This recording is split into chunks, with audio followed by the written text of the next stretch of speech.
ഹരേ രാമ ഹരേ കൃഷ്ണ. നല്ല ചിന്തകൾ.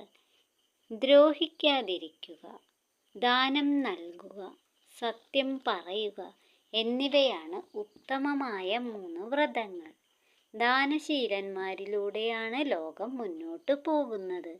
നാം ചെയ്യുന്ന പുണ്യപ്രവർത്തികളിൽ വെച്ച് ഏറ്റവും ശ്രേയസ്കരമായതാണ് ദാനം. എന്നാൽ അത് അർഹതപ്പെട്ടവർക്ക് നൽകുമ്പോഴാണ് ദാനം ശ്രേഷ്ഠമാകുന്നത്.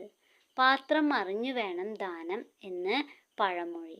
ദാനം ചെയ്യുന്നത് നമുക്ക് ആവശ്യമില്ലാത്തത് ആകരുത്, മറിച്ച് അത് അർഹിക്കുന്നവൻ്റെ ആവശ്യം അറിഞ്ഞാകണം. എന്തെന്നാൽ നമ്മൾ നൽകുന്ന ദാനം സ്വീകരിക്കുന്ന ആളിനെ ഉപകാരപ്പെടുന്ന രീതിയിലാവണം.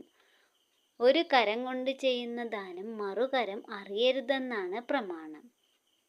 അല്ലാതെ 4 പേരെ അറിയിച്ച് ചെയ്യുന്നതോ വലിയ ദാനശീലനാണെന്ന് പെരുമ പറയുന്നതോ ആകരുത്. അതൊരിക്കലും ദാനമാകില്ല. ഇന്ന് ദാനവും ധർമ്മവും നൽകുന്ന മനുഷ്യരെയാണ് ഈ ലോകത്തിന് ആവശ്യം.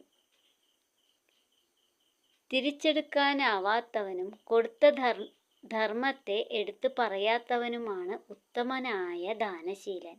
ഓർക്കുക, ദാനം ചെയ്യുന്നതിലൂടെ ആരും ദരിദ്രനായിട്ടില്ല. നമുക്ക് മുന്നിൽ ദാനം ചോദിച്ചു വരുന്നവരെ ആട്ടി അകറ്റാതിരിക്കുക. നൽകാൻ ധനമില്ലെങ്കിൽ കൂടി നമ്മൾ നൽകുന്ന ഒരു ചിരി പോലും ദാനമാണെന്നോർക്കുക. എല്ലാവർക്കും നല്ല ചിന്തകൾ ഉണ്ടാവട്ടെ.